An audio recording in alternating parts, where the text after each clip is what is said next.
নমস্কার, কেমন আছো সবাই? আমার চ্যানেলের নতুন আরও একটি ভিডিওতে তোমাদের সকলকে স্বাগত জানাই।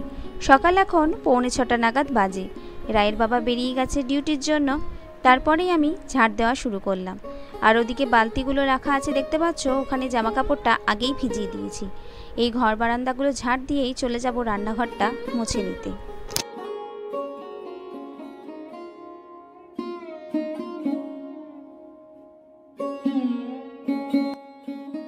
স্কুল খোলার পর থেকে মোটে একদিন রায়কে স্কুলে পাঠিয়েছিলাম গরমের জন্য, সে তো তোমরা জানোই।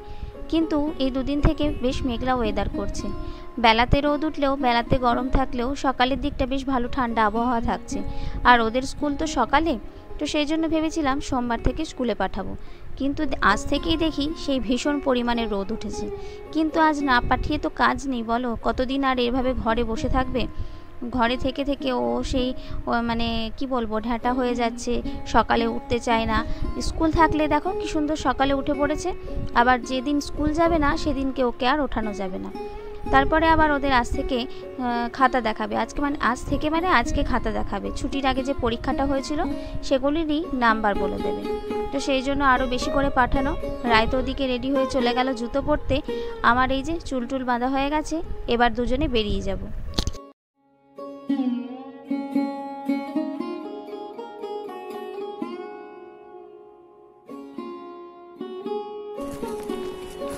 সব ভরেছে তো? সব ভরে নিয়েছে। স্কুলের ব্যাগটা বরাবরই ও নিজেই গুছিয়ে রাখে। আমি শুধু জল টিফিনটা রেডি করে ওর হাতে দিয়ে দিই, ও ওটা ভরে নেয়। বা কোনো দিন আমিও ভরে দিই, কিন্তু বই খাতাপত্র এগুলো সব ও নিজেই ভরে। তো আর আমার অভ্যেস হলো ওকে স্কুল যাওয়ার সময় একবার জিজ্ঞাসা করে নেওয়া যে সব কিছু ঠিকঠাক ভরে নিয়েছে তো সেটাই জিজ্ঞাসা করছিলাম। জিজ্ঞাসা করার পর দেখলাম যে রুমালটা আজকে ভরেনি। তারপরে বাড়ি আসার পর বলছে নাকি অঙ্ক খাতাটাও ভরেনি। যাই হোক, কোনো কারণে ভুলে গেছে, কারণ এরকম ভুল ওর হয় না। আর রোদটা দেখতে পাচ্ছ কীরকম উঠেছে। আজকে অনেকটা হেঁটে আসার পর টোটো পেয়েছি। যাকেই জিজ্ঞাসা করি যাওয়ার জন্য, সেই বলে যাব না। তো যাই হোক, অনেকটা এসে টোটো পেয়েছি।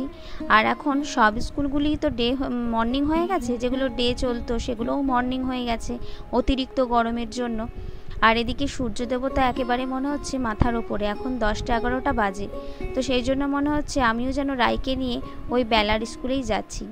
অনেক দিন পর এই প্রেয়ার লাইনের আওয়াজটা শুনলাম। স্কুল চলছিল ঠিকই, কিন্তু গরমের জন্য আর আমার পায়ের জন্য রায়কে স্কুলে এখন কিছুদিন পাঠাইনি। তো দেখলাম যে না, আর ঘরে বসিয়ে রেখে লাভ নেই। সবাই তো কম বেশি স্কুলে যাচ্ছে, তো রায়কেও পাঠাই। স্কুলে থাকলে একটা পরিবেশটাও অন্যরকম পাবে, তার জন্য মনটাও অন্যরকম হবে। আর খেলাধুলোর সঙ্গী তো আছেই।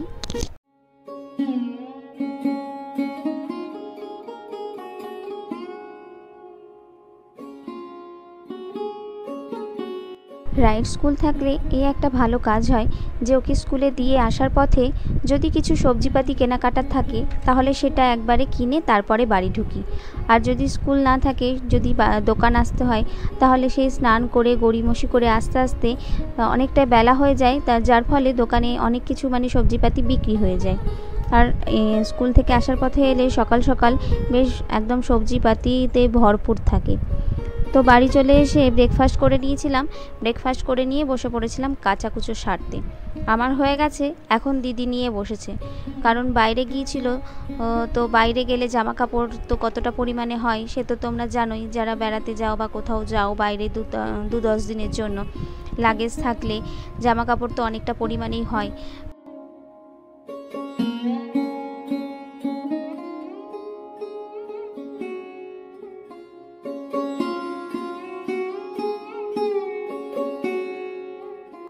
আমার যে সমস্ত জামা কাপড় কাচা হয়েছে সেগুলো সব এখানেই ধরে গেল।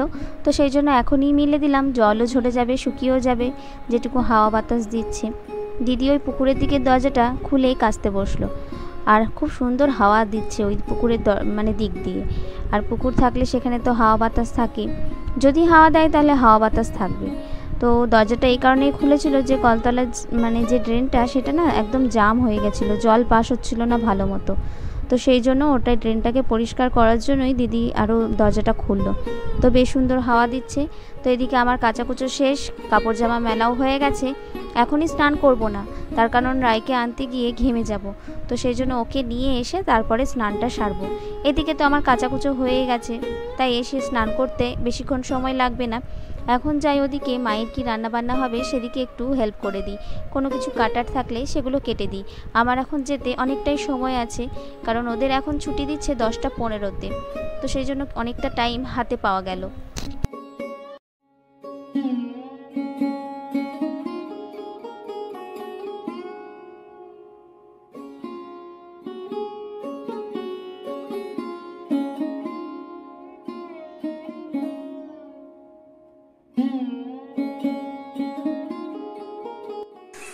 কাপড় চোপড় মেলা কমপ্লিট। এবার দিদি বসেছে যুদ্ধ করতে। আর এই যে আমার কুমড়োর লতা, তোমাদেরকে দেখায়। এই দেখো কুমড়োর লতা, একে ঘরে ঢোকানোর চেষ্টা চলছে। দেখা যাক কত দূর কি হচ্ছে। সকালে স্কুলে দিতে যাওয়ার সময় জমকালো রোদ ছিল। এখন যখন বাড়ি যাচ্ছি তখন রোদ আরও তুখর, আর সেরকম রাস্তায় জ্যাম। কারণ একটা সাইডে যেহেতু কাজ হচ্ছে, অন্য সাইডে রাস্তা খুলে দিলেও জ্যাম তো থাকবেই। রেগুলার বিশেষে রাস্তা ব্যবহার করলে যে মানে জ্যাম থাকে না, যানজট থাকে না, কিন্তু সেই রাস্তার একটা সাইড যদি বন্ধ থাকে তাহলে তো জ্যাম হবেই।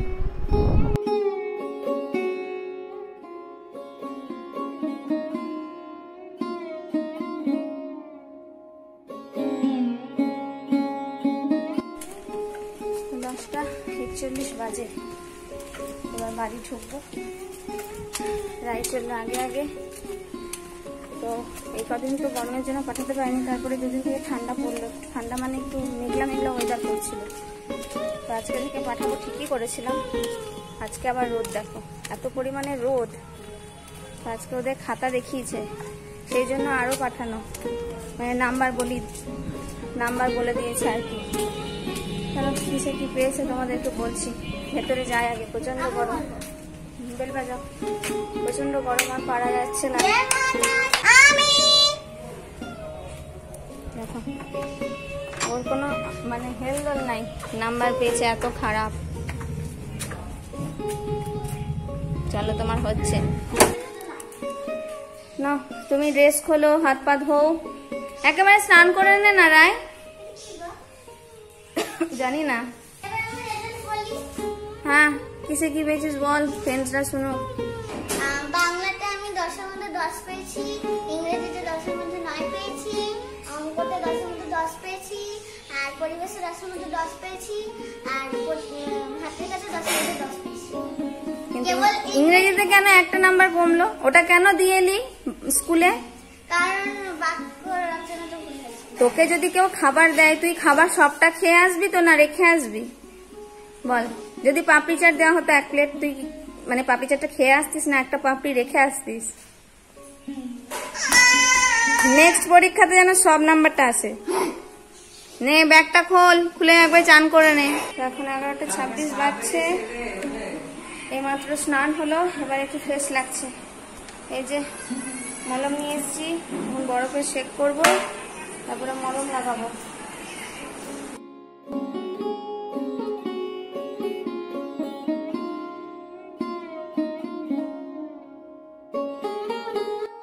এই সব ব্যাপারে বাচ্চাদেরকে বলতে হয় না যে এটা কর, কিন্তু পড়াশোনা, নাচ গান, আদার্স যা কিছু শেখার মানে প্র্যাকটিস করার, সেগুলোর জন্য অনেক করে বলতে হয়। এই যে রায়ের কথা বলছি, স্নান টান করে নিয়ে সুন্দর হয়ে ফ্যানের তলায় বসে কি সুন্দর ফোন দেখছে দেখো। আজকের দিনটা ওকে ছেড়েই দিলাম। অনেকটা সকালে উঠেছে, উঠে বেশ একটু মানে স্কুল গেছে, একটু সবার সঙ্গে খেলাধুলো করেছে, কিন্তু দেখে নিচ্ছে আজকের দিনটাও কি করে। আর এদিকে শাড়িগুলো শুকিয়ে গেছে। শাড়ি তো হালকা পাতলা জিনিস, হাওয়াতে অনেকক্ষণ আগেই শুকিয়ে গেছে, ভাঁজ করা হয়নি। তো এখন বসবো একটু, তো ভাবলাম এই কাজগুলো সেরে নিই, তারপরে একটু ওখানে বসা যাবে।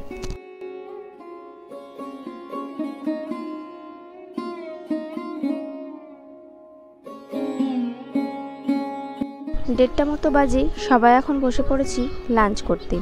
আর আজকে রান্না বান্না বলতে তরি তরকারি সেরকম কিছু হয়নি, সেদ্ধই পক্ক রান্না হয়েছে। আর যে সমস্ত তরকারি দেখতে পাচ্ছ সেগুলো কালকে অনেকটা খাবার বেঁচে গেছিলো, তো সেগুলো একটু খাওয়া হচ্ছে। তো দেখো আজকে মানে কি আছে মেনুতে, এদিকে ভাত, পেঁয়াজ, কাঁচা লঙ্কা, কালকের একটু চিকেন আর পোস্ত, আর ওদিকে একটু ভাজাভুজো আছে, আর রয়েছে ঝিঙে পোস্ত, সেটা আজকে তো বললাম তোমাদের সেদ্ধ পক্ক রান্না হয়েছে, সবজিপাতি সেরকম কিছু হয়নি। তো আজকে হয়েছে ঝিঙে সেদ্ধ, পটল সেদ্ধ, আলু সেদ্ধ। তো ওগুলো নিয়ে নিই। আলু সেদ্ধ হয়েছে রায়ের জন্য, ও না পেঁয়াজ দিয়ে আলু সেদ্ধ খেতে খুব ভালোবাসে। তো এত সব তরি তরকারি আছে, তাই সেদ্ধটা আর আমরা নিয়ে নিই, শুধু ঝিঙে সেদ্ধটাই নিয়েছি। চলো সবাই খাওয়া দাওয়া সারি, তারপরে একটু রেস্ট নিয়ে ওবেলা আবার রায়ের গানের ক্লাস আছে।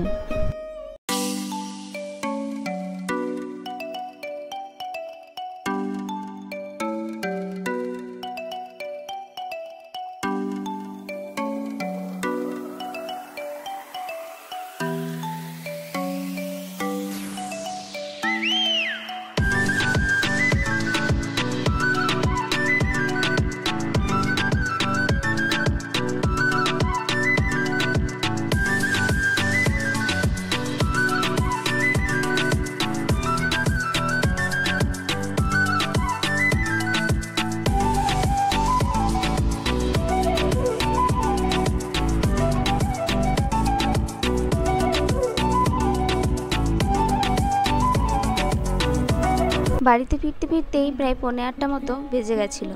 তো বাড়ি ফিরে কিছুক্ষণ বসে রাত্রের খাবারটা শুরু করে দিয়েছি আমরা সবাই মিলে। আর আজকের ডিনারে কি আছে তোমাদের দেখাই। এই যে ওখানে রায় বসেছে, মা বসেছে, দিদি আর আমি। তো আজকের ডিনারে আছে লুচি, ঘুগনি, সন্দেশ, পায়েস আর রসগোল্লা। আর আমি একটা রুটি ছিল দিনেকার, সেই রুটিটাও সঙ্গে নিয়েছি। লুচিটা আছে সাইডে, ওটাই রুটিটা খাওয়ার পর নেব। আর দিনের একটু চিকেনও রয়ে গেছিলো, সেটা রায়কে দিয়ে দিলাম, ও লুচি দিয়ে খাচ্ছে। তো চিকেন হলে বাচ্চারা তো আর কিছু চাই না। তো যদি প্রত্যেক দিনই ওদেরকে চিকেন দেওয়া হয়, তাহলে ওদের মনে হয় খুবই খুশি বা খুবই আনন্দ বোধ করে। চলো ঝটপট খাবারটা খেয়ে নিই। তারপরে আজকে রায় তোমাদেরকে মেলা থেকে কি এনেছে ও নিজের জন্য, সেগুলোই তোমাদের সঙ্গে শেয়ার করবে। এখন আমাদের ডিনার হয়ে গেছে, আর এখন আমি নিয়ে বসেছি তোমাদের মেলার জিনিস কিনেছি, সেই জিনিসগুলো দেখো। তো প্রথমেই আছে এই পাজলটা কেনা আমার অনেক শখ ছিল, এই জন্য দেখো নিয়ে এসেছি। এটা আমি ইউজ করে ফেলেছি, তো এটা 1 নম্বর। 2 নম্বর হচ্ছে পেন্সিলের মতো বড় পেন্সিল, মানে পেন্সিল বক্স, এটা আমি অলরেডি ভরে দিয়েছি, তো এটা 2 নম্বর। 3 নম্বরে আছে আমি 2টো সরস্বতী কিনেছি, কিন্তু আরেকটা আছে, আরেকটা আমার জন্য, আর এই দুটো দুটোকে গিফট। তো কেমন হয়েছে এই সরস্বতী ঠাকুর দুটো কমেন্টে জানাবেন। তারপরে তো আমার সংসারের জিনিস কিনেছি, এই একটা কড়াই আর এই যে ট্রেটা। তো তারপরে আছে এই যে স্নো হোয়াইটের একটা স্টিকার আছে, আর একটা নিয়েছি, এই দুটো নিয়েছি। আর তো দেখো একটা হলুদ রঙের নিয়েছি আর একটা লাল রঙের নিয়েছি, ব্ল্যাক কালার, এটা আমি নিয়ে এসেছি। তো আর আমি বলেছিলাম যে আমি বাবলস কিনবো, কিন্তু আমার মা রাজি হয়নি। ছোট বাবলস গুলো ভালো লাগে, আর আমার মাম্মা কিনেছে, কিন্তু এত বড় হাতা চলে এসেছে, এত বড় বাবলস কি শেষ হবে? আর অলরেডি এটা খুলেও গেছে। তো এটা হলো ব্লু কালার পুরোটাই। আর এই যে দুটো বাটারফ্লাই ক্লিপ দেখতে পাচ্ছ, তো এগুলো হয়ে গেল। আর দুটো চাবি নিয়েছি, এই যে তোমাদের একটা করে দেখায়। এইটাতে লেখা আছে হচ্ছে আই লাভ ইউ, আর এটা হচ্ছে তোমার পাল্টানো, দুটিকেই সেম স্টিকার, শুধু পাল্টানো। আর শেষে যেটা কিনেছি আমি মেলা থেকে আমার দেখেই পছন্দ হয়ে গেছিল, সেটা হচ্ছে এই দুটো কানের। দেখতে পাচ্ছি, দেখাচ্ছি। এই দেখো, বাটারফ্লাই এর কেমন লাগছে কমেন্টে জানাও। আর লাস্ট মেলার যেটা কিনেছি সেটা হচ্ছে এইটা, পরে আছি আমি এখন। তো সব জিনিস কেমন লাগলো কমেন্টে জানাবে, আর লাইক শেয়ার সাবস্ক্রাইব কিন্তু অবশ্যই করবে। আজকের ভিডিওটা এখানেই এন্ড করছি। তখন তোমরা ভালো থেকো, সুস্থ থেকো, সাবধানে থেকো। Love you all, good night and tata.